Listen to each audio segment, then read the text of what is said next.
Recovery from abuse, whether it's political, religious, occupational, domestic, involves the same fundamental process.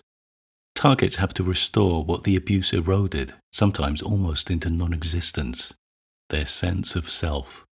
That involves reasserting the freedoms and entitlements they've gone without, looking after their own welfare, refusing to accept unfair responsibility, getting comfortable expressing needs they've previously suppressed, and ending destructive relationships. Targets have to replace old self-negating thoughts of inferiority and unworthiness with new self-affirming principles. As we know, terms from psychology like paranoid, unconscious, and passive-aggressive that find their way into common usage aren't always applied accurately or therapeutically. Often, they're used to attack and falsely pathologize people. In a similar way, as therapeutic self-affirming principles have become more widely known, they've been seized on by abusers and twisted into weaponized parodies. Sentiments intended to repair damage are used to inflict damage. Concepts intended to promote equal freedoms and entitlements are used to assert unequal liberties and license. When malignant abusers speak of valuing themselves, of exercising autonomy, of resisting suppression, it all sounds very reasonable, until we realize that for them, valuing themselves means devaluing others. Exercising autonomy means restricting the autonomy of others. Suppression means not being given special priority. These pseudo-self-affirmations illustrate why, even when targets and malignant abusers speak the same words, they're often using very different languages. Targets who work to establish a level playing field show a lateral orientation, where people can coexist side by side. This is literally at cross purposes with abusers who show a vertical orientation, constantly working to elevate themselves above others, sometimes because of a personal superiority complex, sometimes because some religious or political ideology encourages them to look down on other people, sometimes a combination of the above. As targets strive for equity, abusers strive for inequity. As targets work to restore balance, abusers work to restore imbalance. For targets, the vertical orientation of the abuser is oppressive. Their needs, freedoms, individuality, sense of self are all squashed down to accommodate the abuser.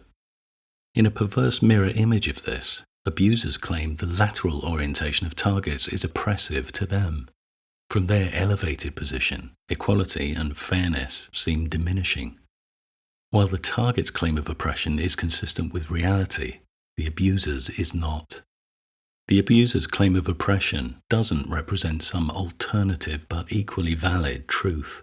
It's the bogus product of a misconception, one that inspires equally bogus attempts at self-affirmation.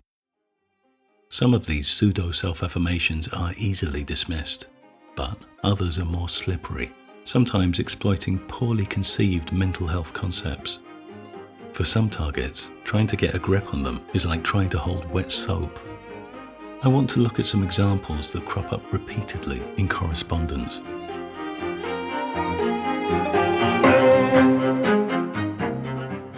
It was around 15 years ago that I was sat in my front room listening to a house guest I'll call Vigo, ranting about how his father owed him unconditional love. Apparently, his father had refused contact for several days in response to constant abuse from Vigo, who believed he should be free to behave any way he wanted towards his father, and that his father was obliged to respond with an uninterrupted stream of love. Vigo showed no remorse and minimized his abuse with various tidbits of Christmas cracker philosophy. He pontificated that real love was messy and painful. Odd how it always seemed to be his father who got the pain and mess.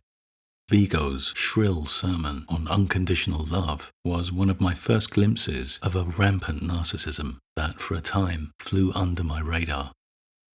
Unconditional love is a term I could happily consign to the trash can of history. It's presented as the answer to conditional love, love that's only given if targets comply with various selfish demands. If they don't choose a particular career, if they don't choose the right partner, if they don't follow certain religious or political beliefs, love is withdrawn. People subjected to this iffy brand of love often fail to develop a stable internal sense of worth. They come to depend on unstable external supply, only feeling fleeting experiences of worth when they fulfill the demands of other people. Self-affirming therapy and literature promote unconditional love as the healthy alternative to this coercion. Targets are told they should be loved for who they are, without having conditions imposed on them. Unfortunately, abusive individuals like Vigo have also latched on to this poorly articulated concept, insisting they should be loved for who they are, without having conditions imposed on them. Conditions like taking responsibility for their actions, showing remorse, offering restitution, and rectifying their behavior. We're back to the fundamental conflict in orientation. We have targets pursuing equal status, seeking only to eliminate oppressive conditions that violate their freedoms. And we have abusers pursuing superior status, seeking to eliminate all conditions placed on them, but happy to impose conditions on others. Some of the most extreme examples are found in religious scripture. The God character of the Bible was depicted perpetrating all kinds of atrocities, from the explicit endorsement of sexual slavery, to the joyful celebration of mass infanticide, to the implementation of death sentences for a raft of victimless activities, including working on the Sabbath and approaching a tabernacle. Despite its profound disregard for life, this morally chaotic God character demanded unquestioning love. The love it offered in return was strictly conditional, only bestowed if its commands were obeyed. Although even then, love was by no means guaranteed. It's worth mentioning a similar weaponized self-affirmation we might call unconditional attraction, where individuals insist other people should find them attractive. People who don't are accused of prejudice and/or pathologized. Meanwhile, these self-aggrandizing individuals have no problem labeling other people unattractive. The concept of love without any conditions is an unworkable foundation for relationships, even as a two-way model. Placing no conditions on each other means whatever we do, however good or bad, is of no consequence. No part of us is rejected, but no part of us is valued either. Lecturer in political philosophy Edyvane underscores the problem. A large part of what we value about being the object of another's love is that we take it to imply an informed and positive, or at least not negative, objective evaluation of our character. We think of love as being more than the arbitrary expression of a subjective whim. We want to know that there exist reasons that can render this person's love for us intelligible to others. What meaning could someone's love have for us if we could be anybody? Healthy love isn't love without conditions. It's love with boundaries. Boundaries give a clear structure that preserves the freedoms and entitlements of both parties. A common characteristic of unhealthy and abusive relationships is that identities become blurred and merged. Individuals become lost in each other, no longer able to separate their own preferences, beliefs, desires, needs. Firm boundaries prevent this kind of enmeshment, allowing people to maintain a separate sense of self. None of us is owed love. We either inspire it in some people, or we don't. Those who don't inspire it often try to compel it, but the use of compulsion in itself turns any potential love into a degraded pretense. Targets of abuse are routinely blamed for their abuser's feelings, their jealousy, anger, resentment, sorrow. and taught that it's their responsibility to keep their abusers happy. Over time, targets often become acutely sensitized to other people's emotional states and instinctively take on the burden of looking after them. Self-affirming therapy and literature encourages targets to question this misguided sense of liability and to realize they don't control the emotional states of other people, and it's not their job to fix them. They're not responsible for other people's feelings. This self-affirmation has been seized on and repurposed by abusive individuals who use it to try and avoid accountability for their actions. When targets have an emotional reaction to their mistreatment, their abuser tells them, "I'm not responsible for your feelings." And they're absolutely right. Just as we can't control their emotional states, they can't control ours. For some targets, this feels like a stumper. They struggle to refute their abuser's slippery insinuation that if they're not responsible for the target's feelings, they can't be accused of abuse. The focus on feelings here is a complete red herring. People have all kinds of reactions to abuse. Some people shut down completely and show no emotion. In assessing whether a situation is abusive, we don't base our judgment on people's emotional reactions. We ask if there are persistent patterns of controlling and coercive behavior that violate their freedoms and entitlements. Are there attempts to isolate them? Are their private communications monitored? Is their physical appearance dictated? Are their job opportunities sabotaged? Are their finances restricted? Are their resources exploited? Are shaming tactics used? Are there threats of violence? These are the factors that define abuse and incriminate individuals in law. As noted by the UK's Crown Prosecution Service, an official legal body that determines which cases make it to court, domestic abuse does not always have to be physical to be prosecuted. Sometimes, victims may not even be aware it's happening. Agreeing with our abusers that they're not responsible for our feelings doesn't in any way deny their accountability for what they do. In fact, realizing our abusers don't and can't control our feelings is often a key moment in recovery. Targets of abuse often lose their spontaneity. They fall into fixed, habitual responses. Abusers learn these predictable responses, and when they provoke one of those responses, the target feels controlled.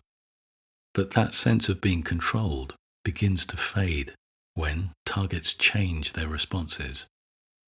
For some years in my childhood, an abusive relative always seemed able to control me with the same threat. If you don't do X, you and I are going to fall out.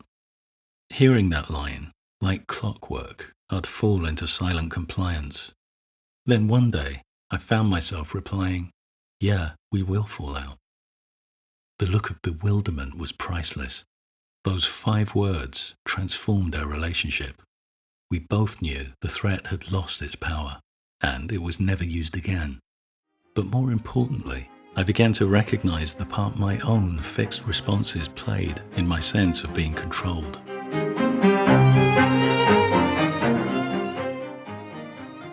Targets of abuse often become so hyper-focused on attending to their abuser's demands, they habitually neglect their own needs. Self-affirming therapy and literature encourage targets to exercise self-care. Predictably, the concept of self-care has been weaponized by abusive individuals who use it to justify selfish indulgence. During my training as a therapist, a fellow student I'll call Zane repeatedly tried to impose his values, his ideas, his preferences on the rest of the group. To justify his demands, he'd regurgitate the same phrase ad nauseum. "I'm just looking after my needs." If his demands weren't met, he'd often refuse to participate. An example. During the course, Zane complained repeatedly about students using adult language in his presence. He said it was coarse and offensive. One day, in a group discussion, he declared we all had an obligation to use what he called genteel language, i.e., refined and respectable. It was pointed out to him that no one had consented to any language restrictions, and it wasn't his place to tell people how to express themselves. I was curious what he'd do when he started seeing clients. Unlike Zane, I'd already found a work placement in a therapy centre, and I recounted some of the language used by my own clients in recent sessions. Hearing the words, he flinched in disgust. I asked him how he thought clients would respond to his disapproval. Did he think they'd keep coming? After a long pause, he changed the subject. Despite the intensely introspective nature of the course, Zane showed little self-reflection and remained a disruptive presence to the end, interrupting and sabotaging exercises to assert his petty personal preferences in the name of self-care. For individuals like Zane, exercising self-care translates to demanding care from others, expecting everyone else to forego their freedoms and entitlements for the comfort of one individual. Instead of attempting personal growth, they expect the world to shrink.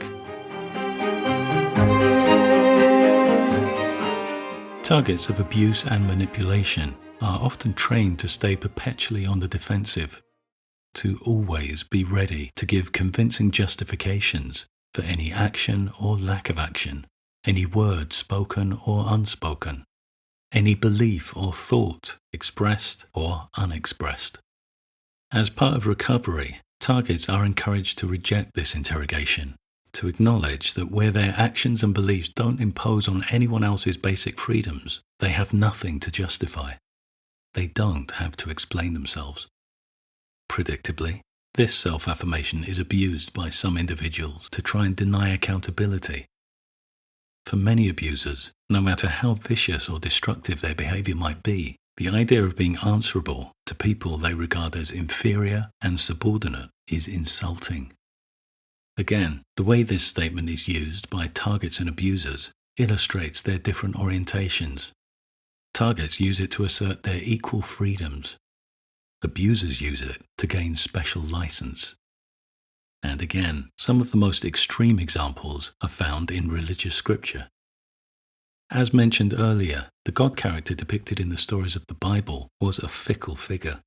Even its most obedient followers were savagely abused, like the blameless, God-fearing Job, whose children were murdered and who was stripped of his health and property as a test of his devotion. When the devastated Job had the audacity to complain about the callous destruction of his life, he was subjected to one of the most drawn-out narcissistic rants in the Bible. Chapters full of the God character boasting about its amazing divine powers, including a bizarre section listing the many ways it could dominate a sea monster called Leviathan. The message is clear. The God character doesn't have to explain itself. Not because it has nothing to answer for, but because it's more powerful than Job. This is the definition of totalitarianism. To defend this tyranny, analogies are often made with parents who sometimes behave in ways that might superficially appear mean to their children, but that's only because they're too young to understand. The obvious problem with this defense is that abusive parents who are deliberately mean to their children can use exactly the same line. You're just too young to understand. So, how do children distinguish between apparently mean and actually mean, and protect themselves? According to the just too young argument, they don't. They just have to take it until they're old enough to figure out they were abused. The just too young argument is massively overstated. The fact that children are asking a question is a sign they're ready for some kind of answer, even a partial one. We don't need to overwhelm them with information. We can hand it to them a piece at a time, pausing to see if they're satisfied or ready for more. To give them nothing, to angrily dismiss their attempts to understand, as Job was dismissed, is to leave them to fill in the blanks with very predictable, childlike fears and misgivings. Would any loving parent want that? Would any loving God want that? One of the most basic methods we use to help distinguish apparent meanness from actual meanness is to give individuals the opportunity to explain themselves. Whether it's in domestic life, at work, in criminal law, we understand that there are sometimes surprising contexts behind destructive behavior. We often extend each other a presumption of innocence, but that presumption has limits. If someone refuses to offer a mitigating account for a destructive act, we don't just presume an innocent motive and drop the issue. If we did, anyone charged with a crime could simply refuse to explain themselves and they'd be free to walk. Destructive acts have to be accounted for, whether they're human or divine. In the absence of any explanation, the act is all we have to go on, and it's on that basis that we have to form our judgment. Humans or gods who refuse to explain themselves are entirely responsible for the judgments made about their destructive acts.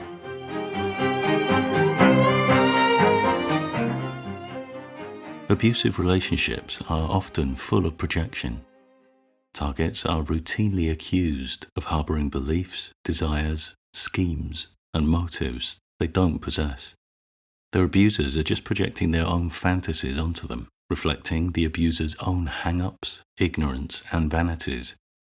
On the flip side, when targets confront their abusers with accurate negative perceptions, they're accused of projecting their own issues. Self-affirmation work involves separating ourselves from other people's fantasies, sometimes easier said than done.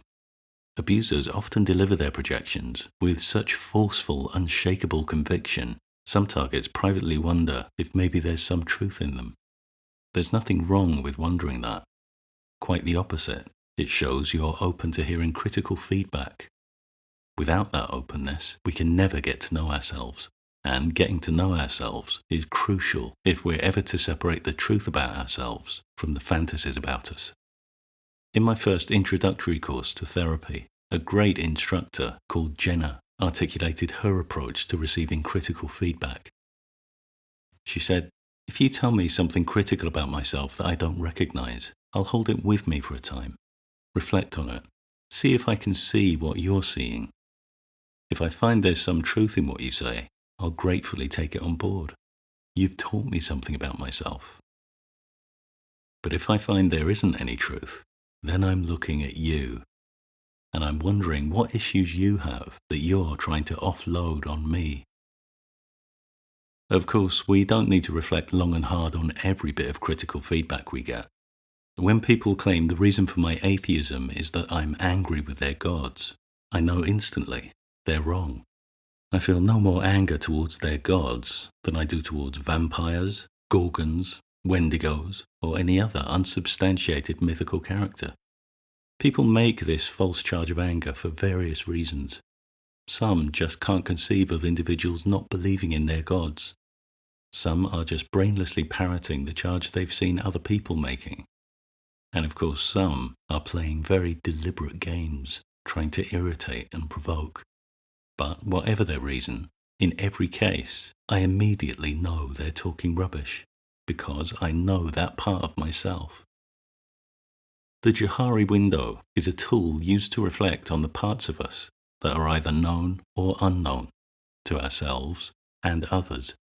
Named after its creators, Joe Luft and Harry Ingham, it divides the individual into 4 basic areas. The open, or public self, is the part of us that's accessible to everyone, ourselves and others. Its opposite, the unknown self, is the part no one knows. It contains elements that may or may not emerge at some stage, but for the time being, fail to register with anyone, including ourselves. The unaware self is the part of us that others can see, but we can't. This part contains a mix of elements, including aspects of ourselves we just haven't bothered to look at, but also aspects we actively distort or deny because they don't fit with our self-image. Finally, the private or hidden self is the part known only to us. This part's also been called the facade, but that carries associations of deception, and privacy doesn't entail deception. Self-awareness work reduces the unaware and unknown parts, bringing them into consciousness. Cultivating self-awareness isn't easy. It demands rigorous honesty, openness, and integrity. We might not appreciate some of the parts of ourselves we discover. They might arouse powerful resistances, which is why self-awareness work is often most effective in neutral or supportive environments where our defenses are more relaxed. The more work we do in this area, the more realistic our self-image becomes, the more we immunize ourselves against false fantasies from others or ourselves. We can't force self-awareness on each other. It's something we have to want for ourselves. Many people are irretrievably invested in some idealized fantasy self, and they'll continue to project their shortcomings onto others until the bitter end. But as targets get to know themselves, those bogus projections will begin to simply fall off them like water off glass.